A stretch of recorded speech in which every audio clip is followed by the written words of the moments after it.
Hey everybody, this is Rydo and we're back to Hand of Fate 2. It's a new day and I exited out of the game and I don't recall seeing a menu like this at the beginning of the first game. I feel like it just kind of jumped in, which interestingly I guess that highlights that there's just like advertisements here for DLC. It says additional content new, so we can highlight what we got by buying the DLC. Let's see. So Cold Hearth gave us a new companion in Cruel Cathura. So we've seen this character. So we already are down the path of doing a Cold Hearth. And Iron Peak. New encounters and equipment cards also to unlock. Turmoil at Iron Peak also seems to be DLC. Now it almost seems like these two would be the same DLC. And then there is a Faces of War that's free, which is 6 new playable hair appearances, 1 new encounter, and 10 new playable face paint appearances, which, yeah, this game desperately needs that. Unfortunately, weirdly, you can't use any of it or even claim it until you finish the Magician path. And then Servant and the Beast is a new challenge called the Servant, and new companion Veils of Shadow. So I imagine this is a lot of shadow cards and Veils of Shadow here.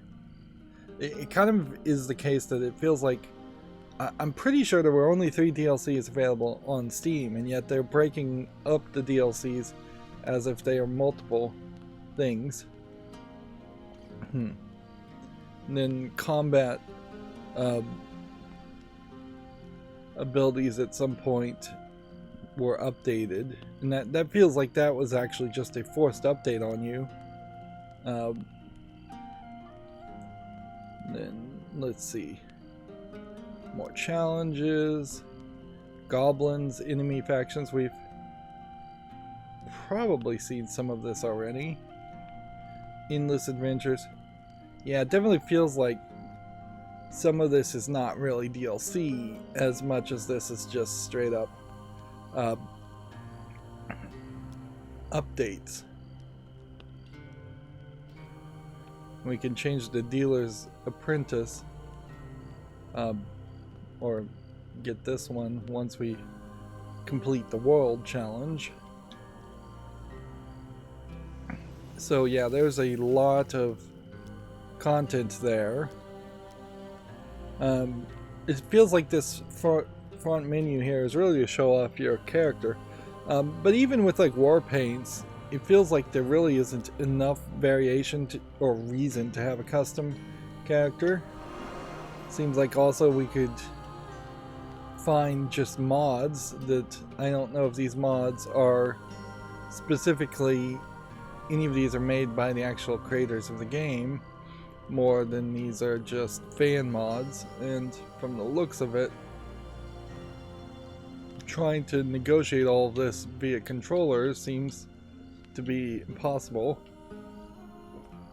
because I can hit left bump and right bump, but I cannot highlight the Verdant Emergence or Neon's card set plugin or Silver plugin. And yeah, I won't touch the mods myself. Let's actually hop into the game now. And see, not really any loading happening there to get to this whole to load in all of this scene.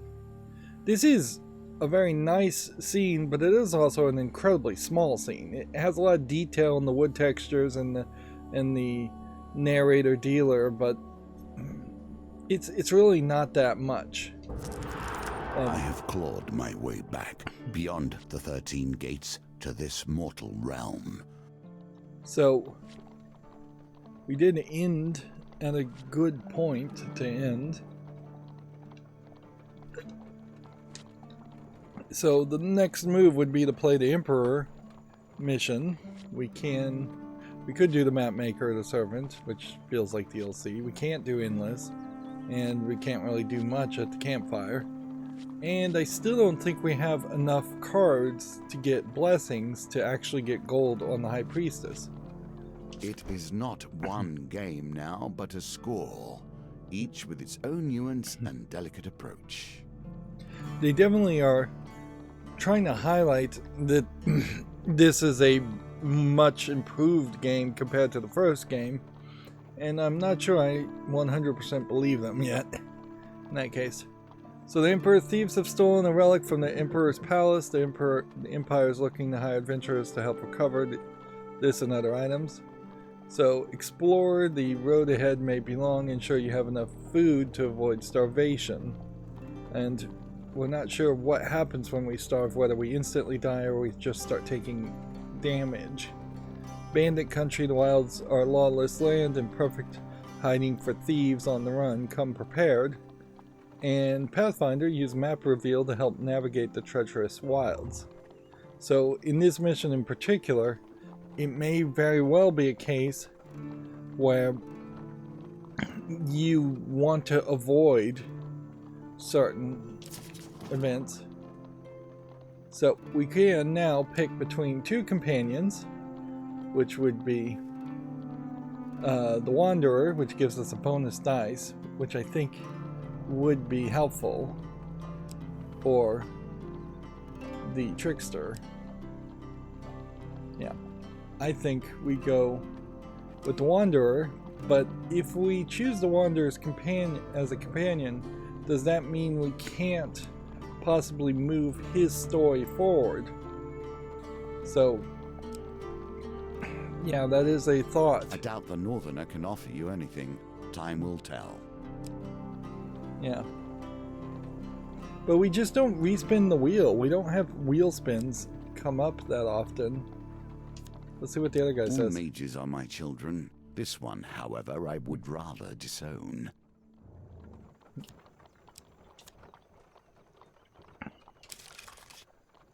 Okay.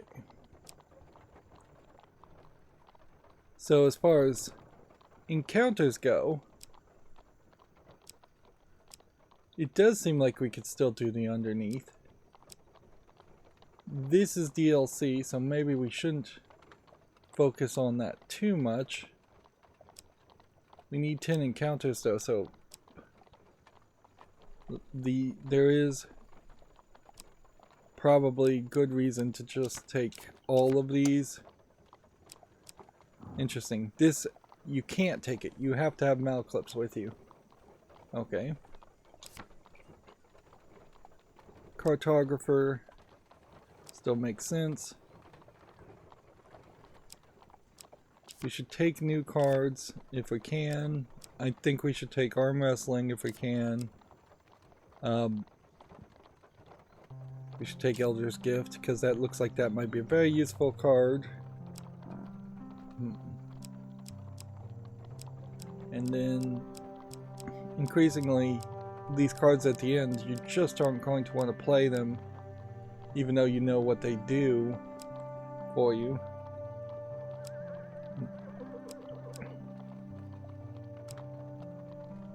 And yeah, we're just never going to have a good situation to take like Man-Eating Tree, so we might as well just play it now and see how that plays. And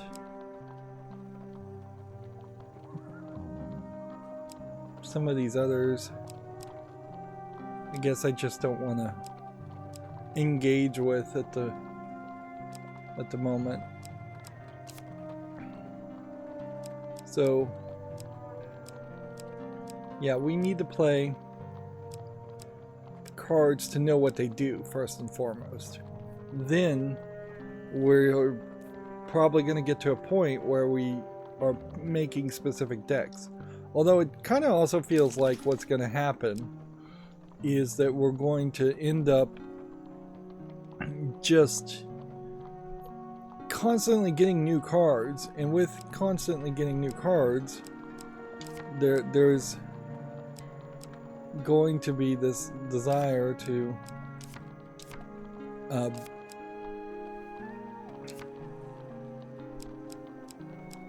figure out what those new cards do.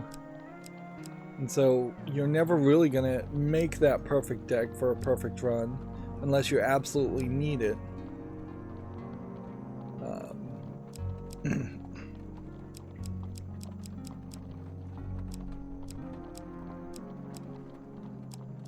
And I guess I want to take some rings because I guess you can just have multiple rings. I think that's the case. Any number of rings can be equipped at one time, which would be silly to animate that certainly if you had like 25 rings.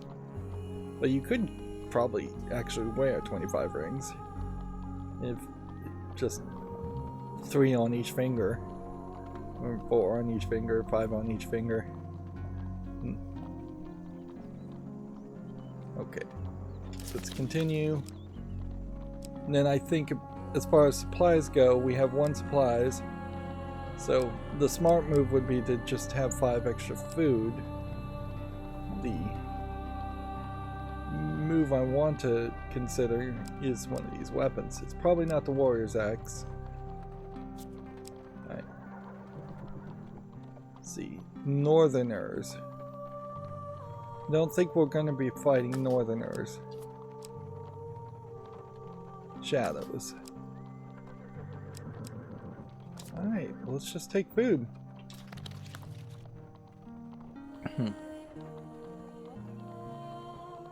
Yeah. So, specific scenarios here are going to tell you what you're fighting, like thieves. So, if you had a weapon that you needed to use against thieves, this might be the scenario you would take. But then you probably would also swap out the encounters to increase your encounters with thieves. And I really have no desire at all to use the recommended layout. Like, that feels like that's taking too much control away from the player. They've made this whole setup section, this whole prepare before the mission even starts section, to try to expand the game and make it more interesting. If you just skipped over that section, I think it would be a mistake. In contrast, if you could skip over the fight or make it a turn-based dice roll fight, I would prefer I do not know that if they will train than you for the action hack and slashing mechanic we have. Of course, we know how this part of the story ends. The Emperor is merely the face on the throne. Behind him, the usurper pulls the strings. The one who sits upon the throne of life and death has a great influence upon the world. Their very soul permeates the lands and fills the hearts of the people. Who is he referring to? A devil? Or is he referring to a god? Or is he referring to Malaclypse? It's funny, you have only 3 cards here. The shrill voice of the town crier rings out across the market square. The Emperor himself seeks Adventurers Guild members, urgent expedition vital to the safety of the Empire. You spot a crowd of travelers weighed down with weapons and tools lingering nearby. The Empire is offering a reward just to set off on an expedition, even more if we make it back. That's how desperate they are for help. The dealer adds a gold counter to the map. And so there's just a gold counter, let's see, on the map, which looks like that. And yeah, certainly it doesn't look particularly impressive zoomed in.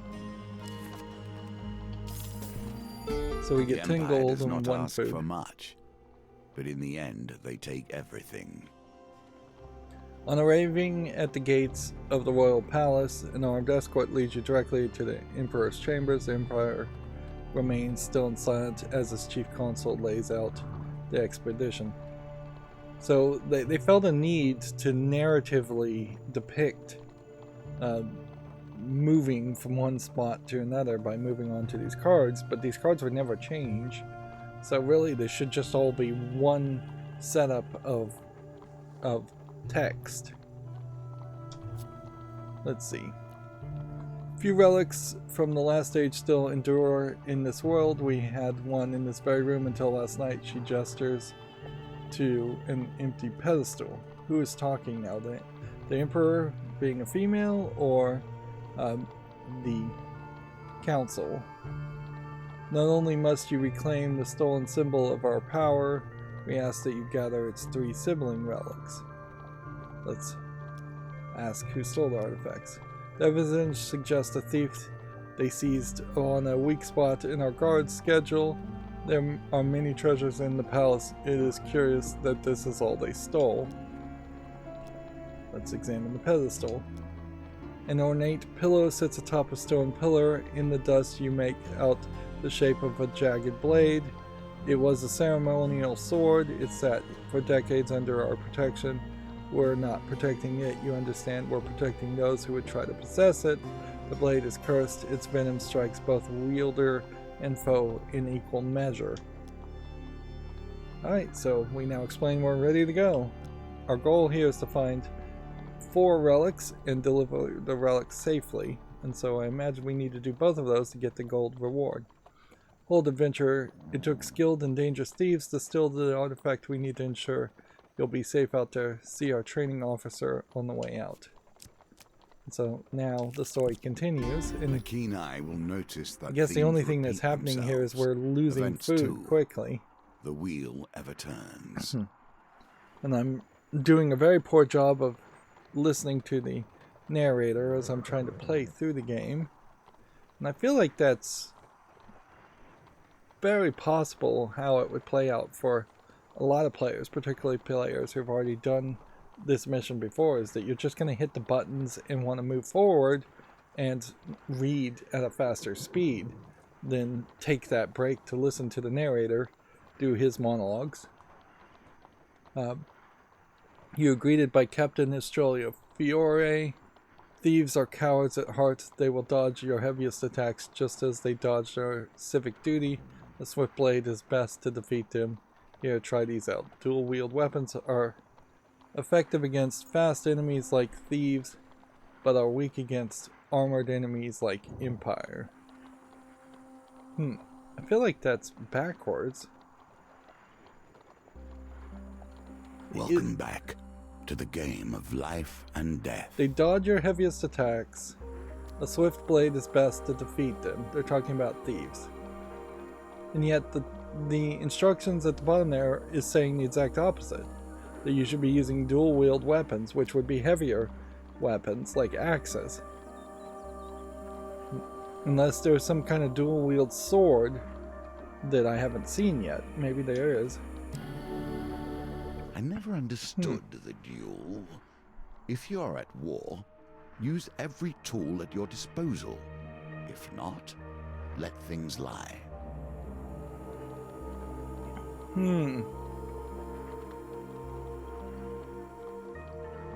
So we do now have a dual wield swords. Interesting.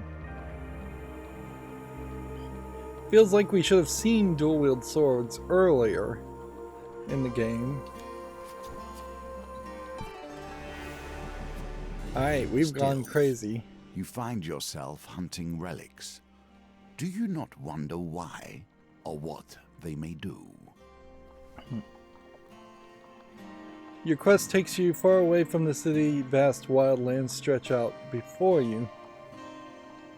Okay, we have 8 food.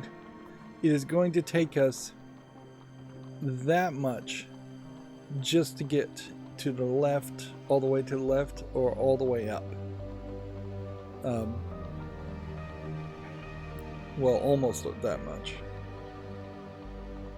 And this is a massive layout, but I also would assume that this is probably the biggest layout you could ever have. The companion reminds you of the Emperor's mission. One relic was stolen by brazen thieves, another is in the clutches of a shady merchant. One is enshrined in a small village to the east. As for the last, who knows? Find all 4 relics, deliver it to the Emperor safely. We started with extra food in our supplies today, so Or if we hadn't started with that 5 extra food, we'd be at like 3 food. We wouldn't even make it that far. And it looks to me like the other components here are moving too. So we are going to have to... This is the village. This isn't going to move, I would assume. We're going to have to move in directions to intercept. Here we begin to see the potential of cards based around fame. If you can force them from your deck and into your hands, you can begin to exploit their power. So we did learn the Elder's Gift, what it does now. Unfortunately, it's not going to work. Unless the raiders have destroyed our village, the Elder explains we had not of value to steal mines. I fear they now attack us for sport. Let me give you some advice, he continues. Preparation is key to victory. Never begin a quest without first stacking the deck in your favor. There are no platinum equipment in the deck. So you only play Elder's Gift if you have a platinum equipment in your deck, because it's going to give you that platinum equipment, which doubles your odds of getting a piece of platinum equipment. He looks at you through pale eyes. May the deeds of greatness ever regaled in song and told in tale, may you ever be remembered. Now that did give me 8 fame though. So maybe there are times where it would make sense to play this card. Getting 8 fame on one card definitely is a pretty big reward. A city is still a city, even when haunted by death. So now we're doing the Cruel Cathara DLC. Rain rolls down the shuttered windows as you walk the streets of Iron Peak, which Iron Peak seems to be not canonically a city anywhere in any of the missions, but more of a just event. Which, yeah, that is going to break logic, certainly. Fear and exhaustion seeps from the city's crumbling walls. You had passed through the deserted city gates alongside a ragtag band of fortune singers, each looking to claim the head of Aculus, the Prince of Poisons, and the source of Iron Peak's mass murders. You, however, seek an altogether different target, the bounty hunter of legend, Cruel Cathara. You are building a rebellion, and the woman who took down the Winter Triplets would be a welcome addition. Are we building a rebellion in this mission? No, not really. Ironspeak at the Hound Inn. Though through dubious channels, Malaclips has ascertained the hunter's last known whereabouts. Its pointless quest, coin slave. Cruel Cathara does not understand the concept of friendship. If you're very lucky, perhaps she'll merely shoot you in the foot. Let's see. At a wary innkeep serves pints to rowdy mercenaries and a few exhausted city guards. Let's ask about Aculus. You approach a flush-faced mercenary at the bar of the Poison Prince. He shouts, he's the one we're all looking for. 500 gold pieces. Wonder if we are going to get a point where we actually get 500 gold pieces. Set up his poison contraption somewhere quiet, and by the time anyone finds it, it's too late. A somber expression crosses his face. Terrible, really. I heard there's no one left to dig the graves. Still can't say no to 500 gold pieces, even in times like this. Some will look to profit. That's why you're here, isn't it? Just like the rest of us. The ruddy-cheeked mercenary slaps you on the back and returns to his table. I guess that's probably ruddy-cheeked. Okay, let's ask about Cruel Cathara. A tired innkeep nods as he listens to your description, then points behind you. That's her, isn't it? The inn falls silent at the arrival of a grizzled woman with a brass blunderbuss strapped to her back. Cruel Cathara. She must have been tall in her youth, but age has bent her and withered her. An old rag holds her tangled locks. The line of her mouth is set to a permanent scowl. Seems like we're going to fight an assassin of greed here. Hey, a lanky bandit with a tattooed skull pushes through the crowd and points a dagger accursedly at the old bounty hunter. Kedara, you wily cow, we meet again. It is I, Oskal, feared amongst bandits. Kedara blinks and shakes her head, then reaches for her firearms with a heavy sigh. Let's see. Oskal and his crew sneer at the old woman as she methodically loads her weapons. Should we declare that you will fight by her side, or slap Oskal on the back of the head? I feel like the right choice is probably number 2, but logically it would be number 1, so let's declare we'll fight by her side.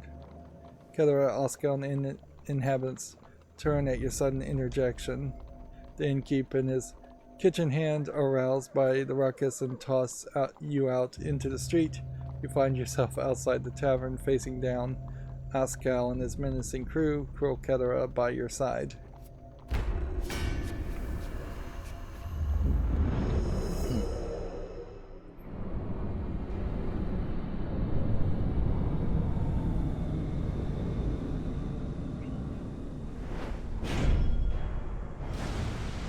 So, Oskal the Thin, one of Cruel Kedara's many enemies. Assassins perform heavy attacks, evade, or perish.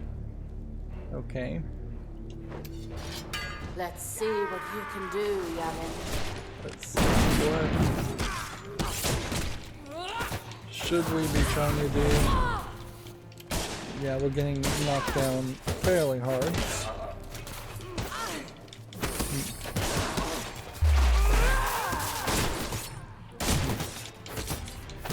So, we're not really used to this, not used to this fighting system with the double blades. That really changed everything. It was much more button mashy and much more of a case where against those enemies I needed to dodge and deflect. The old woman spits blood onto the cobbled street. Yes, you will do. Let's ask about Aculus first. The Prince of Poison is no ordinary quarry. I will lead us to him, and you will fight by my side. She raises her hand for you to shake. I know why you sought me out. I follow no flag, but if at the end of this I should find Aculus dead at my feet, I will spend the remaining breaths of on your little rebellion.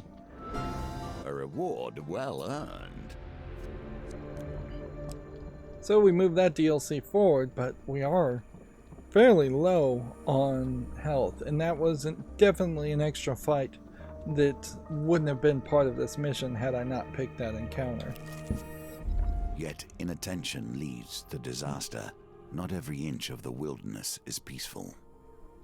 And I wonder how many of these cards really are just the treacherous wilds going to be repeated over and over again. The wilds are sometimes treacherous and harmful. You pluck some juicy wild berries from the thorn-covered thicket. The realization that they are poisonous arrives far too late. So there's 10 life just gone. Even peace hides steel within. Now we have dangerous wilds. The wilds are the home of many rebel, criminal, and beast. One-handed weapons are recommended against northerners. You can change your equipment in the inventory. Well, are we fighting northerners? Shield is useless here. I mean, we should stick with the cutthroat blade, I think. Yeah. So not a lot of options there.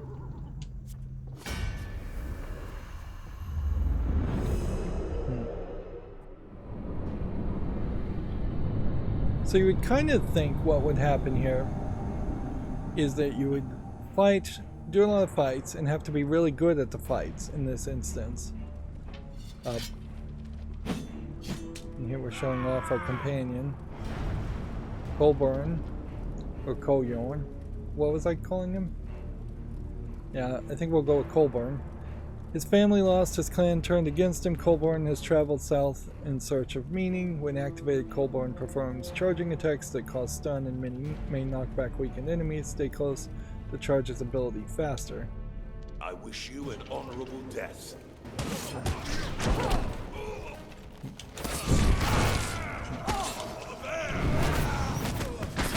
Just let him stun a bunch of people.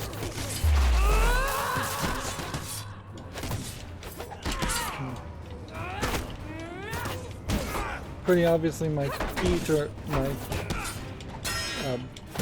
fingers are not quite warmed up at the moment, so there's some warm-up that needs to happen here. And that was kind of an interesting area because it seemed like there was a glowing rock and that we were in a cave. With the battle resolved, you scavenge what you can from the remains we gain for fame.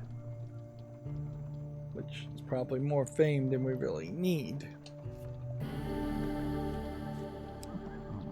And we'll take the pious robes. It resists starvation. Interesting. So you don't starve, you lose 1 max life instead of taking starvation damage, which could be helpful. Let's see what the Ring of Food does. Discard any non-food gain card to receive +2 food. I'm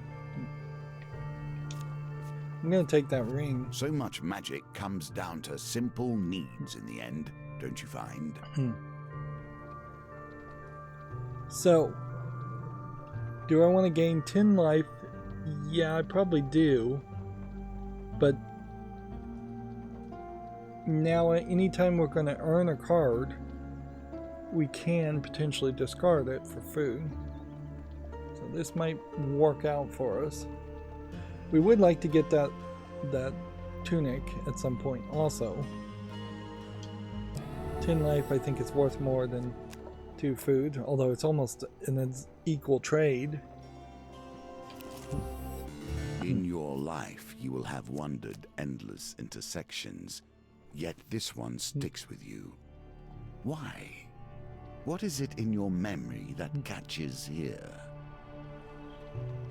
So weirdly, that seems like that's a cartographer card, but it just revealed where we were facing. You arrive at a signpost detailing the possible the path east and west. Oh, so when you land on this card, I bet it's a 50-50 chance that it will tell you what's either east or west of you, which means it's only going to be helpful to reveal 3 cards at any point, and only in the scenario of it will only ever reveal at most 2 cards, and only in the scenario if you entered from the north to see what east and west is. Or I bet sometimes it shows you north and south, so you would have to enter from the east or west in that case. Not particularly a super helpful card unless you're just looking for event cards that probably don't do anything else. If you're just trying to avoid fighting, which obviously fighting is very dangerous in this game, it can reduce your health very quickly. I'm hoping in this... There is little I can say that will stop an adventurer pilfering ancient artifacts. I'm hoping that this next tile lets me buy food. The village of Durnick is unremarkable, save for a tiny, near-forgotten shrine. Here you find another relic resting on a dusty altar. An old woman greets you. This is a berserker, frost berserker, so perhaps I should swap to an axe before we attack him. I see you're interested in our relic. Local legends tells us of a time when a great hero will come and claim it. Until then, I will remain here under watch.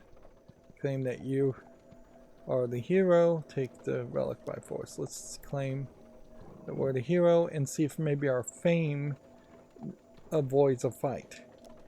Woman scoffs. You are not the hero we were promised, though I do sense some greatness within you, a spark of nobility. Return to us when your soul burns brightly. So we would have had to have 15 fame. Do we want to fight or do we want to leave? Let's just leave. Leave the temple behind, planning to return once you've achieved greater fame or better prepared for a fight. Yeah, I think that's probably a smarter move. Do what you can to find more food. So now we have the watchtower. On the edge of the empire, far from the capital, sits a lonely watchtower. You approach with caution, knowing few travelers are allowed near. Halt calls the soldier as you approach the tower. None may cross the border from the northern lands to the empire. Offer them gold. Try to sneak past the tower, go the long way around. It's just try and sneak past the tower, I guess. Return hours later. As night approaches, as you scramble through the undergrowth, you hope the scouts don't spot you. Okay. Back to the bones. I hope you have learned to be their master. See, we have 3 dice here. I thought we would have had 4 because of Bjorn. Which dice will we reroll? Well, we'll definitely reroll that. And we probably should just reroll that 1 dice.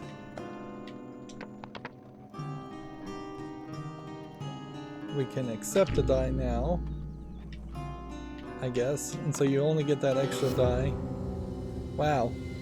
You can always try again, if you survive, of course. Yeah. I almost should get an achievement for that alone. So it'll be 3 turns. You're struck by a volley of arrows. There goes 10 life. Another 10 life. Did give us 2 fame. You leave having achieved little here this night. I guess we're gonna have to risk getting 1 more fame through this place, so then we can go back. Otherwise, we're gonna walk around And too so much. we see the home of the Northerner and his reasons for leaving. You arrive at the clan Eyebright's village, Colbjorn's old home. The village is burnt out and husk. It has its few remaining inhabitants stare at you with sad, tired eyes. The encounter requires Colbjorn.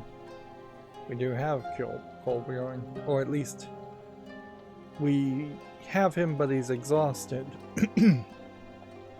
which might be a problem. Ah, darn it. These tokens represent the expansion of the game. More options, more cards, more opportunities. Let's return to this later and see if we can somehow do this. Now we are at 0 food, so the question is just going to come down straight to, I have little sense do of trust we have for wandering merchants. how much damage True are we going to bargains take are when we're rarely out found with those who are of- unwilling to wait around for their customers to test their wares. Yeah, are we going to take like 1 damage or 5 damage? I wouldn't be surprised if it's 5 damage for having no food. Let's try to negotiate a better price since we can't afford the relic. Make your best offer. If you win, the price will be reduced by the total of dice. If you lose, he may refuse the relic to sell the relic to you.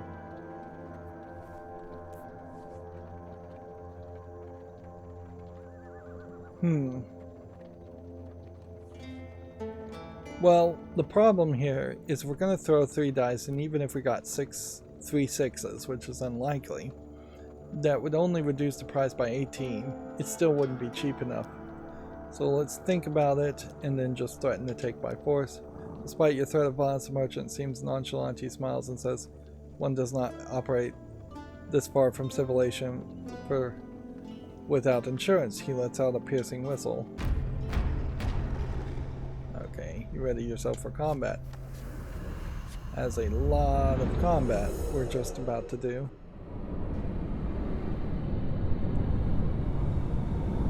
I don't know if we can complete this mission. This does just come off like you would need a massive amount of gold, fame, and food just at the beginning of the game. Like a knife in the darkness, the assassin waits. Assassins perform heavy attacks, is evade, and perish. Right.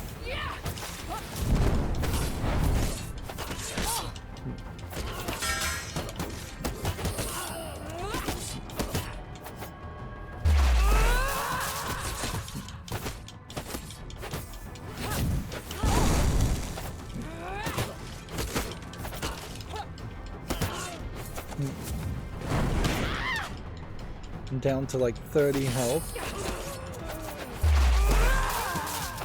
He's dead. So now we just have one guy. But that was a lot of damage. So if I could get like one mission and then end and then come back later. Not this time. If you give away everything that is critical, you cannot hope to win. You are your own worst enemy here. Or are you merely testing me? So there goes our gold. After dispatching his bodyguards, you turn toward the shifty salesman. Someone in the Empire must really want this back, he says with a gentle rolling the relic in his hands. I imagine it could make someone very unhappy by just doing this. He throws the relic to the ground and crushes it under his foot. For breaking the relic, you failed to win the gold token. Yeah. Whoops. So massive amount of health loss. We're out of food, and we are low on fame and low on gold. While I'd have preferred to profit from this encounter, I'm willing to settle for petty revenge. Okay, well, let's just run this all the way through. So you're using 10 health. Now. Every fresh encounter will cause you damage. Tread carefully. So the only thing we're gonna really do here is we learned what a few cards did, and we kind of know how difficult this is gonna be. And it might be the case where by learning how difficult this is going to be, we should probably just skip to the next mission. But I do think I'll give it one more try. I'm almost certainly going to lose in this fight and die. And that'll just be the episode. At least in this case we're losing early.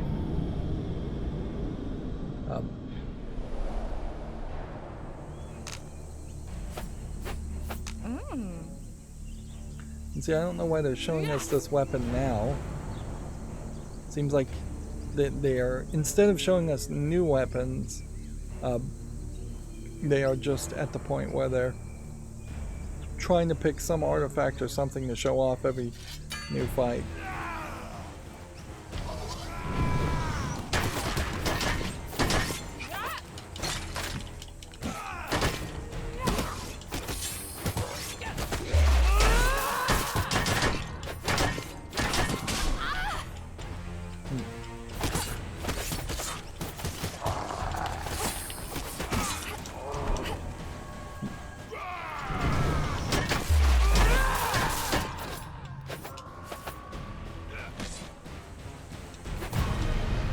I'm surprised I won there. They gave us corrupted enemies, which I wasn't really expecting to run into any of those. Okay.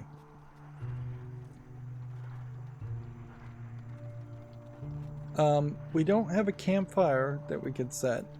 With the battle resolved, you scavenge what you can from the remains. Okay.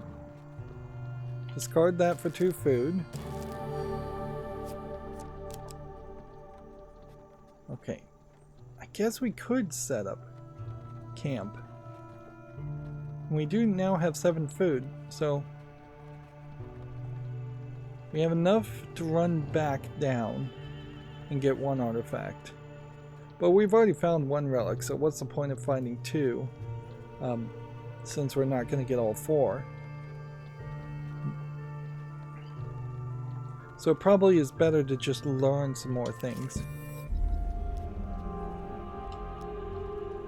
While traveling is a dangerous cliff face, you slip and lose your footing. Though relatively unharmed, the same cannot be said for a pack of traveler's rations that broke in your fall. So there's another food being lost. Things run poorly in the fields when things run poorly on the throne. These shortages all fall upon the head of the Emperor. Across the snow-covered field you see a lonely homestead. As you approach, you're greeted by occupants, a farmer and his family. Let's see. The farmer's writhing his hands nervously as he fights his pride. I don't suppose you could spare my family some food. I think since give 8 food is probably the only thing they would give you a reward here, let's just refuse to give food. Ignoring the farmer's request, you continue on your journey. A moment of peace on your travels. Savor it. The wilds are welcoming, their bounty plentiful. In the bed of the river you find some discarded coins. And we'll discard the coins for more food. Those who are desperate can never hope to get the best possible price. After another long day in the wilds, you find a peaceful spot to make camp. A sweating trader comes jogging in from the darkening wilds to join the campfire. Thank God you're here. I don't know how to start a fire. It's my first time traveling to the capital. Okay. So we'll try and buy food with our money. Not a very good deal there. See if we can maybe sell equipment. No, we don't have anything we want to sell. And we can't afford buying equipment. So, yeah.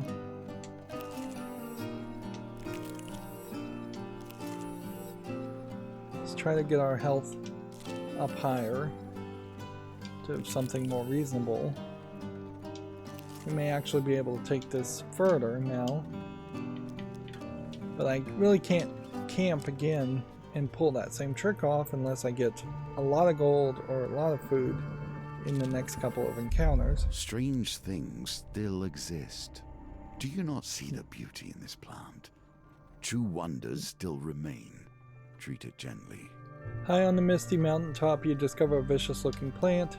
Its gaping mouth looks more capable of shredding you to pieces. More than capable. But at the base, you notice some unusual fruit. Throw a piece of equipment. If you throw something, it may distract the savage mouth, thus allowing you to steal some fruit. Let's keep our equipment. Look for something suitable on the ground to throw, but quickly lose your way in the mist. So we now know what that card probably does. You feel soothed and reinvigorated by your exploration. So do we want to toss 20 life for, 2 food. No, actually, let's keep this because I think this is more life than what we would lose otherwise.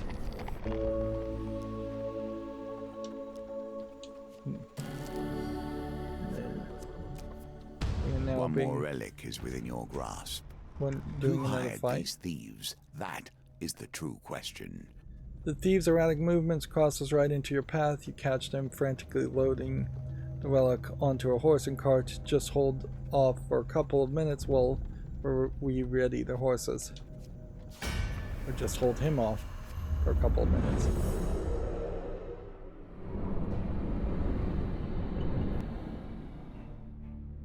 So what I think is possibly going on here is that there is no extra level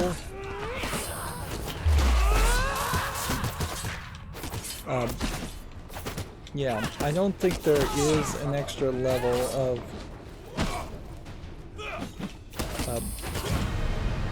of this mission. I think every single encounter card is just a random encounter card. We're supposed to get the 3 relics, and then we're supposed to go back to the lower left area. After clearing out the Thieves' Camp, you quickly locate the relic. We recover the relic, you gain 4 fame. And this is cursed. The new wielder of this item will gain a curse. This card cannot be discarded. So our curse is Nemesis. Brute. 1 random enemy in every combat inflicts double damage. Examine the relic closely and feel a sense of great unease. Alright. And this Torrens plate is just a cursed relic. It's not a actual armor that you can wear.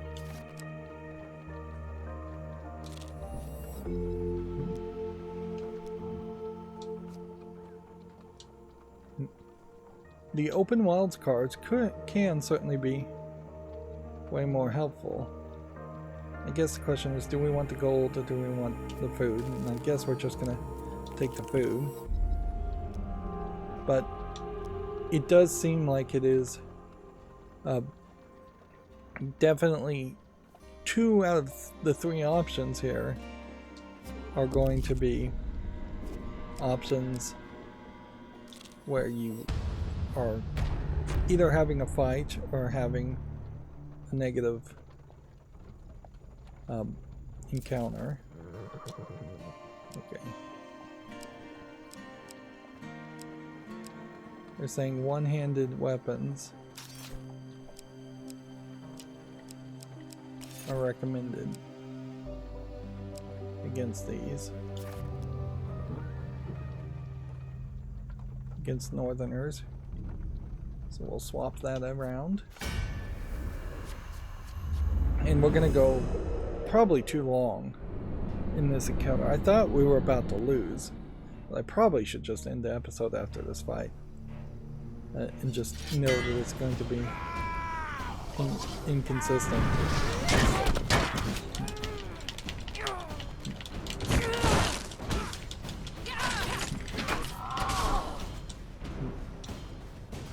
Probably need to take out these guys.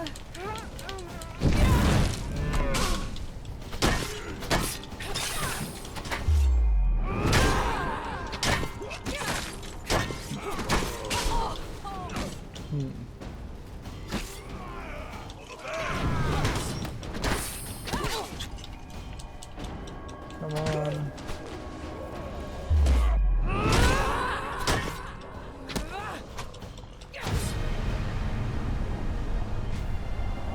I'm getting exceedingly lucky, and I wonder if some of that isn't straight up just because we're playing in apprentice mode.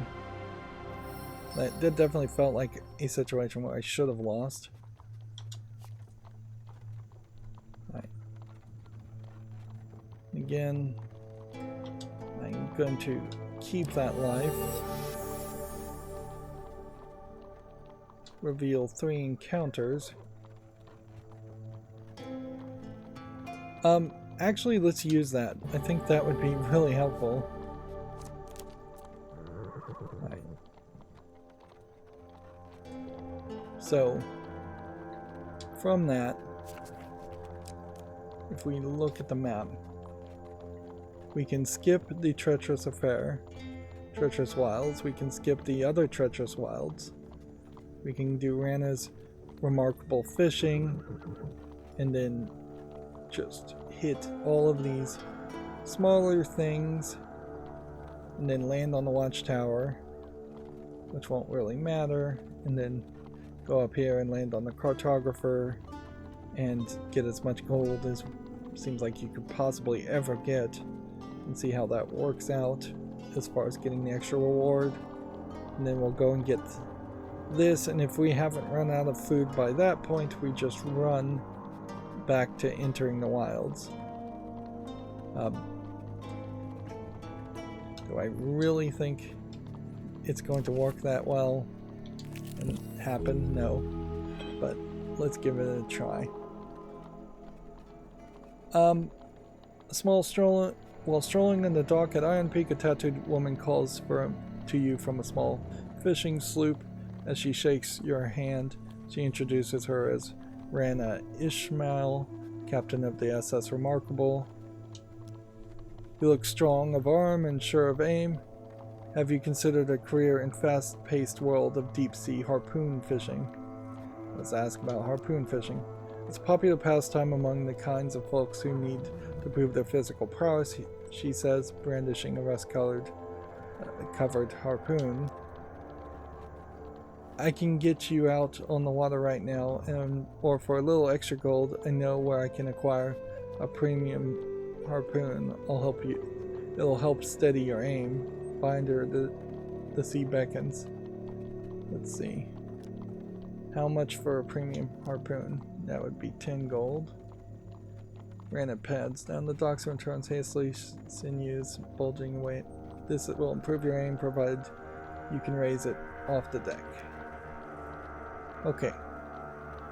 Let's agree to fish now, I guess. This feels like this is going to be some kind of weird mini-game. Captain Rana sails your boat away from the docks and onto the open waters. As the shoreline disappears, Rana drops anchor. You need to tell me how this works, or are you ready to throw some harpoons around? Ask for instructions. She puts one arm on your shoulder and points down into the water. We call that the ocean. It's got fish in it. If you throw your harpoon down there, it hits one. I'll pull it up for you. You'll want to be careful of reef wall. If your harpoon ends up there, it might as well kiss it goodbye. The deeper you go, the bigger the fish, though you can never be too certain what you'll catch. Finally, there's a shipwreck way down there, an old merchant vessel. See the gold glimmer? If you need a target fair and true, I'd aim for that. You raise the harpoon over your head and hurl it into the churning ocean. What am I? Pendulum swings like a scythe. What am I doing here? Bearing hope or failure. Nicely timed. So I guess I was supposed to hit the button to hit the gold thing on the pendulum at the bottom, and I didn't hit that. So it is a new minigame, but it's not some weird fishing minigame. I thought we were going to go into a whole new load section where we were fishing, which would have been weird. Rana hauls your catch up onto deck. You have a common grit sucker. The gruesome catfish struggles at the end of the harpoon. A grit sucker. I recommend serving this fellow up on a bed of roasted tomatoes. The sun hangs low on the horizon. Rana raises anchor and says, time to return to the decks and to distribute the sea's bounty. Rana cleans your catch. A successful haul. Rana gives you a casual salute, a bucket of chum dangling from her arm. If you ever want to go out to the water again, you know where to find me. So, I don't think we can go back to that card and get more fish, but that was free food. So that is a good encounter to use. But yeah, we've gone too long, and somehow I've managed to continue down this path. Obviously, I'm not going to get gold on this mission, but the gold coin and the gold reward at least. But seems like we have a decent chance that we might actually finish this with silver. Anyways, that's going to be it for this recording. As always, I ask you to like, share, subscribe, and keep on watching. Thanks.